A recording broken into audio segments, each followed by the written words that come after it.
ఈ సభ ద్వారకాతిలో జరుగుతుంది. ఇది గోపాలపురం కాన్స్టిట్యున్సీ రాజమండ్రి పార్లమెంట్లో ఉంది. అయితే మాకు సంబంధించిన ప్రాంతం ఏలూరు పార్లమెంటు. ఇక్కడ దెందులూరు నియోజకవర్గం నుంచి, ఉంగుటూరు నియోజకవర్గం నుంచి, చింతలపూడి, పోలవరం, అలాగే కొంతమంది కైకలూరు నుంచి, నూజివీడు నుంచి కూడా వస్తున్నారు. మీ ఏలూరు టౌన్ నుంచి కూడా బాగా వస్తున్నారు. మొత్తం ఈ గ్రౌండ్లో దాదాపు ఒక 20,000 మంది పడతారని అంచనా వేస్తున్నాం. ఇప్పటికీ మీరు చూస్తే సగం వరకు నిండింది, ఇంకా వస్తూ ఉన్నారు. చూద్దాం ఎంతమంది వస్తారో అనేది వచ్చాక మీకు లెక్కలు పెట్టుకుందాం. రాజకీయంగా పశ్చిమ గోదావరి జిల్లాలో వైఎస్ఆర్ కాంగ్రెస్ పార్టీకి ఎటువంటి ప్రాతినిధ్యం లేదు. అటువంటి నేపథ్యంలో ఇప్పుడు భవిష్యత్తులో ఎలాంటి మార్పులు రాబోతున్నాయి, ప్రజల్లో ఎటువంటి చర్చ జరుగుతుంది వైఎస్ఆర్ కాంగ్రెస్ పార్టీకి సంబంధించి కానీ రాష్ట్ర ప్రభుత్వ వైఫల్యాలకు సంబంధించి కానీ? ఈరోజు ఇక్కడ జనాన్ని చూస్తే కనీసం 80-85% 30 సంవత్సరాల కిందట వయసులో ఉన్నారు. తెలుగుదేశం పార్టీ నాయకులు కానివ్వండి, ఆ క్యాడర్ కానివ్వండి, వయసుకు మించి ఇంకా పరిపాలనలో ఉన్నారు. ఈరోజు నవతరం వచ్చింది. వీరు పరిపాలనలో కూడా అది ఎదురు చూస్తున్నారు. కొత్త జనరేషన్ రావాలి, నిజమైన పరిపాలన అంటే ఏంటో చూపించాలి అనే ఆలోచనలో ఉన్నారు. తెలుగుదేశం గవర్నమెంట్ ఈరోజు మనకి రాసిచ్చిన కనీస సౌకర్యాలు, మొన్నటి విభజన తర్వాత మనం ప్రత్యేక హోదా తీసుకోండి, అది మనకు రాసిచ్చింది, మన హక్కు, మనకు రావాల్సింది. ఎవరో కొత్తగా ఏమీ కోరుకోవట్లేదు. ఆ మాత్రం తీసుకోలేకపోతున్నాం. ఈరోజు సిగ్గుపడుతున్నారు అందరూ. ఈరోజు నాయకత్వం మీద జగన్మోహన్ రెడ్డి గారు వస్తే ఆయన మా అందరికీ నమ్మకం, ఒక బలమైన నాయకుడు. ఢిల్లీ నుంచి ఏమేమి రావాలో, ఏమేమి కొత్తగా తీసుకురావాలో అది ఆయన చూపిస్తారు. మా అందరికీ తెలుసు. ఇక్కడున్న ప్రతి ఒక్కడు యువకులకి అందరికీ తెలుసు. ఆ నమ్మకం ఉంది. అందుకని అందరూ ఈరోజు ఇక్కడికి వస్తున్నారు. రాష్ట్ర ప్రభుత్వ హామీలన్నిటికి సంబంధించి ప్రధానంగా రుణమాఫీ లాంటి హామీల అమలు తీరును ఇక్కడ ప్రజలు ఏ విధంగా చూస్తున్నారు? ఎందుకంటే పూర్తి స్థాయిలో వన్ సైడ్ రిజల్ట్ ఇచ్చిన పరిస్థితి ఆ హామీలు నమ్మి ఇవాళ ఎలాంటి పరిస్థితి ఉంది? అటువంటి ప్రజలు, ఓట్లు వేసిన ప్రజలు ఏమనుకుంటున్నారు అధికార పార్టీ? చంద్రబాబు నాయుడు గారు ముఖ్యంగా తెలుగుదేశం పార్టీ వారికి ఎక్స్పీరియన్స్, అనుభవాలు బాగా వచ్చినాయి. వారి అనుభవాలన్నీ కూడా ఎలక్షన్లో ఓట్లు జనాల్ని ఎలా నమ్మించి ఎంచుకోవాలనేది ఆలోచిస్తున్నారు. ప్రతి ఎలక్షన్లో ఎవరో ఒకళ్ళు ముందు పెడతారు. పోయిన ఎలక్షన్లో చూసాం, నరేంద్ర మోడీ గారిని ముందు పెట్టారు. మా డ్వాక్రా మహిళలకి ఏ ప్రామిసులు చేసి వాళ్ళని ముందు పెట్టారు. అలాగే రుణమాఫీ అని ముందు పెట్టారు. తర్వాత పవన్ కళ్యాణ్ ముందు పెట్టారు. ఎందుకు ఇక్కడ పరిపాలన చేసేది సున్నా, అందరం చూస్తున్నాం. వారు చెప్పింది ఒకటి, ఇక్కడ జరిగేది ఒకటి. సో ఈసారి యువకులు ఈ మేనిఫెస్టోలు చూసి మోసపోయే సిచ్యువేషన్లో లేరు.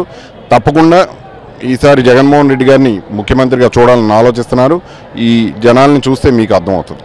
ఇప్పుడు ఈరోజు ఈ జిల్లాలోనే అత్యంత ప్రముఖుడైనటువంటి కోటగిరి విజయవాడ తనయుడు జాయిన్ అవటం వల్ల జిల్లా మొత్తం మీద ఉన్నటువంటి కోటగిరి అందరూ కూడా, ఆయన గ్రూప్ మనుషులందరూ కూడా మెల్లమెల్లగా ఈ పార్టీలోకి రావటానికి సంసిద్ధత వ్యక్తం చేస్తున్నారు.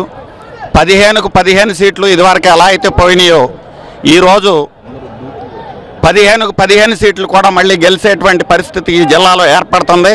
ముఖ్యంగా మీరు ఇందాక అడిగినట్టు చంద్రబాబు నాయుడు గారు మేనిఫెస్టోలో పెట్టినటువంటి ఏ ఒక్క విషయాన్ని కూడా పూర్తి చేయలేదు. రైతుల రుణమాఫీ పూర్తిగా చేస్తానని చెప్పి బేషరతుగా చేస్తానని ఆ రోజు చెప్పారు, అది పూర్తి చేయలేదు. డ్వాక్రా మహిళల రుణాలు పూర్తిగా మాఫీ చేసి మళ్ళీ వడ్డీ లేని రుణం ఇస్తా అన్నారు. ఈరోజు 3,000 కాడకేస్తే 3 సంవత్సరాలకి 9,000 రూపాయలు ఆయన వేసేసరికి 21,000 వడ్డీ రూపంగా వీళ్ళు కట్టాల్సినటువంటి పరిస్థితి ఏర్పడుతూ ఉంది. అట్లానే శాశ్వతమైనటువంటి గృహాలు ఒక్కటి కూడా కట్టినటువంటి పరిస్థితి లేదు. ఆ రోజు కేంద్ర రాష్ట్ర ప్రభుత్వాలు రెండూ కలిసి 2,75,000 రూపాయలతోటి ఇల్లు లెటర్ని కూడా కట్టించేస్తామన్నారు. అది ఒక్కటి కూడా ఈ రాష్ట్రంలో కట్టలేదు. అలానే ఇవాళ పేదవారికి వాళ్ళ పిల్లలకి బాబు వస్తే జాబ్ అన్నారు, జాబ్ ఇచ్చేంత వరకు నిరుద్యోగ భృతి ఇస్తా అన్నారు. వాళ్ళంతా కూడా నమ్మి ఆ రోజు ఓట్లేస్తే ఈరోజు కుక్క బిస్కెట్లు పడేసినటువంటి చందంగా చంద్రబాబు నాయుడు గారు సంక్రాంతి కానుక, క్రిస్టమస్ కానుక, పసుపు కుంకుమ అన్నాడు. ఇది ఎవరి తాతగారు సొమ్ము అని చెప్పేసి మేము అడుగుతా ఉన్నాం. నువ్వు బహుమతులు ఇవ్వటానికి ఇది కష్టార్జితం, పేదవారి సొత్తు. పేదవారికి కావాల్సింది నీ యొక్క బహుమతులు కాదు, వారి పిల్లలకి విద్య, వైద్యం, వాళ్ళని చదువుకున్నటువంటి పిల్లలకి వాళ్ళకి ఉపాధి, ఇవన్నీ కావాలి. ముఖ్యంగా ప్రత్యేక హోదా కనుక వచ్చేటట్టయితే ఇవన్నీ సిద్ధించుకునేటువంటి అవకాశం ఉంటుంది. మా నాయకుడు జగన్మోహన్ రెడ్డి గారు రేపు ముఖ్యమంత్రి అయిన తర్వాత అయినా సరే తప్పనిసరిగా మేము ఈ రాష్ట్రంలో ప్రత్యేక హోదా తీసుకొచ్చి ఔత్సాహికులకి అందరికీ కూడా నిరుద్యోగ వృత్తి అనేది కల్పిస్తాం. వాళ్ళందరికీ కూడా ఏ రకమైన ఇబ్బంది లేకుండా యువతలో ఈనాడు పూర్తి నమ్మకంగా ఉన్నారు జగన్మోహన్ రెడ్డి గారి మీద. జగన్మోహన్ రెడ్డి గారు అధికారంలోకి వస్తే పేదవాళ్ల కష్టాలు తీరుతాయి. ఈ ప్రభుత్వంలో కేవలం కొంతమంది ధనవంతులకు మాత్రమే మేలు జరుగుతుంది తప్ప గ్రామీణ ప్రాంతాల్లో ఉన్నటువంటి రైతులు, రైతు కూలీలు, పేదవారు అందరూ కూడా చాలా కష్టాల్లో ఉన్నారు. కాబట్టి తప్పనిసరిగా రాబోయే రోజుల్లో జగన్మోహన్ రెడ్డి గారు ఇవన్నీ సాధించి తీరతారని చెప్పేసి పూర్తి విశ్వాసంతో ఉన్నాం. మేడం, ఇవాళ మహిళలు ఎలాంటి అభిప్రాయం వ్యక్తం చేస్తున్నారు? ఎందుకంటే డ్వాక్రా రుణమాఫీకి సంబంధించిన హామీ కానీ పశ్చిమ గోదావరి జిల్లాలో పెద్ద ఎత్తున అధికార పార్టీకి మద్దతు ఇచ్చారు, ఒక్క హామీ కూడా నెరవేర్చని వైనాన్ని మహిళలంతా ఏ విధంగా చూస్తున్నారు? అదేవిధంగా ఇప్పుడు కోటగిరి విద్యాధరరావు గారి కుటుంబ సభ్యులు ఇవాళ వైఎస్ఆర్ కాంగ్రెస్ పార్టీలో చేరుతున్న నేపథ్యంలో రాజకీయంగా ఎలాంటి మార్పులు వస్తున్నాయి? రాష్ట్ర రాజకీయాలలో తనదైన ముద్రతో ప్రజాభిమానం కలిగిన నాయకులుగా వెలుగొందిన కోటగిరి విద్యాధరరావు గారు ఈ రోజు లేకపోవడం చాలా దురదృష్టకరం.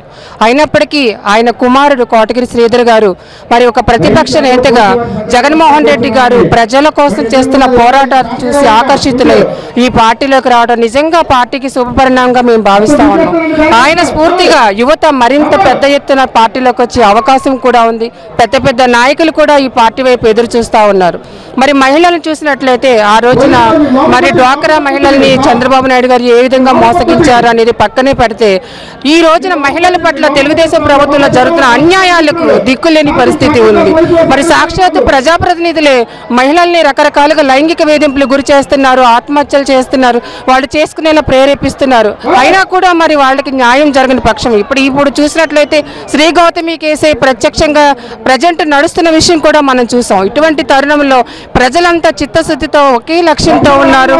ఎలక్షన్లో ఈ క్షణం వస్తే డిపాజిట్లు లేకుండా తెలుగుదేశం నాయకులకి బుద్ధి చెప్పే విధంగా ఎన్నికలు ఎప్పుడు వస్తాయో అని ప్రజలు ఎదురు చూస్తున్నారనేది నిజం.